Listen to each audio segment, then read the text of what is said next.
क्या आप जानते हैं रावण की मृत्यु के बाद उनकी पत्नी मंदोदरी का क्या हुआ? रामायण के कई ऐसे पात्र हैं जिनके जीवन में से जुड़ी हुई बातें आज भी रहस्य हैं। इनमें से एक चरित्र रावण की पत्नी का है, जिसके बारे में कई रोचक तथ्य मिलते हैं। आइए जाने रावण की मृत्यु के बाद उनकी पत्नी का जीवन के बारे में क्या हुआ।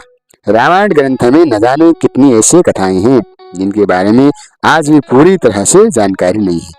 ऐसी ही एक कथा है रावण की पत्नी मंदोदरी के जीवन और रावण की मृत्यु के बाद उनके जीवन के बारे में। हिंदू महाकाव्य रावण के अनुसार लंका के राजा रावण की रानी के रूप में मंदोदरी का वर्णित किया जाता है। रामायण में इन्हें सुंदर, पवित्र और पतिव्रता स्त्री के रूप में भी दिखाया गया है। उन्हें रामायण काल के सबसे सुंदर पंचकन्याओं में से रूप में जाना जाता है और मान्यता है कि उनके नाम से कई बाधाएं दूर होती हैं। आइए जाने रावण की मृत्यु के बाद मंदोदरी के जीवन के बारे में कुछ प्रचलित कथाओं के बारे में। मंदोदरी असुरों का राजा मायासुर और अप्सरा हेमा की बेटी थी। मंदोदरी उस समय की सबसे सुंदर और गुणवती स्त्री थी। इसी वजह से लंकापति रावण ने उनसे विवाह किया और वो लंका की पटरानी बनी। मंदोदरी के दो पुत्र मेघनाथ और अक्षय कुमार थे। हालांकि कुछ पौराणिक कथाओं में माता सीता को भी मंदोदरी की पुत्री के रूप में वर्णित किया जाता है।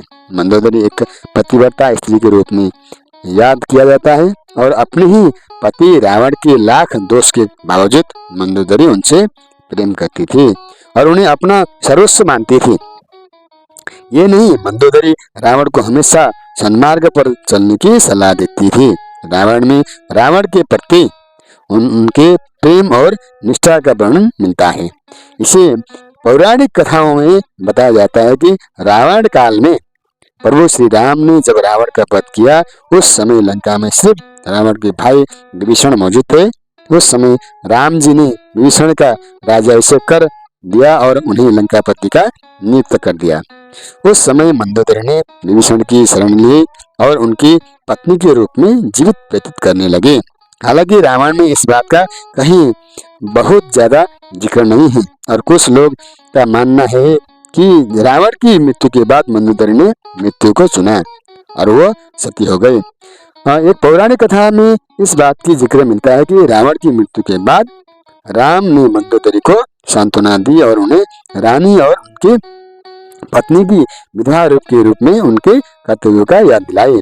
इसी के साथ ही उन्होंने लंका के नए राजा की पटरानी बनने की सलाह भी दी, लेकिन मंदोदरी ने विधवा का ही जीवन स्वीकार किया और अध्यात्म में डूब गई। मंदोदरी ने अपना आगे का जीवन धार्मिक प्रथाओं के लिए समर्पित कर दिया। हालांकि इसका भी कोई ठोस प्रमाण नहीं मिलता है और ये इस तथ्य पर आधारित है कि मंदोदरी एक धर्मपरायण स्त्री थी और शायद इसी वजह से रावण की मृत्यु के बाद उन्होंने ऐसे ही जीवन को अपनाया, क्योंकि मंदोदरी एक पतिव्रता स्त्री थी। मंदोदरी हेमा नाम की अप्सरा की बेटी थी। एक बार देवराज इंद्र की सभा में ऋषि कश्यप की पुत्र माया की दृष्टि हेमा पर पड़ गई और वो उस पर मोहित हो गए। माया ने हेमा के सामने शादी का प्रस्ताव रखा। शादी के बाद हेमा ने मायासुर की बेटी को जन्म दिया, जिसका नाम मथुरा रखा गया। अप्सरा की पुत्री होने के कारण मथुरा अत्यंत सुंदर और आकर्षण थी।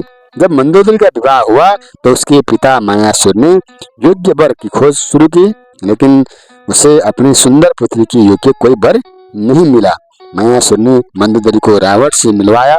जैसे ही रावण की दृष्टि मंदोदरी पर पड़ गई, वो मोहित हो गया और उसे जल्दी ही विवाह कर प्रस्ताव रखा। रावण ने मंदोदरी को वचन दिया कि हमेशा केवल मंदोदरी ही उसकी पत्नी और लंका की रानी होगी। विवाह के बाद मंदोदरी को उपहार के रूप में मायासुर ने रावण को सोने की लंका दी। एक कहानी यह भी है कि रावण की मृत्यु की एक विशेष बाढ़ से हुई थी और इस बाढ़ की सूचना मंदोदरी ने हनुमान को दी थी। रावण की मृत्यु के बाद प्रस्ताव में मंदोदरी का क्या हुआ, इस बात के लिए कोई प्रमाणिक तथ्य नहीं मिलते हैं, लेकिन कुछ कथाओं से उनके आगे के जीवन के बारे में जिक्र मिलता है। अगर आपको ये स्टोरी अच्छी लगी तो इसे आप लोग लाइक और सब्सक्राइब करते रहिए, ताकि आप लोग को ऐसे नए कहानियां से जानने को मदद मिले।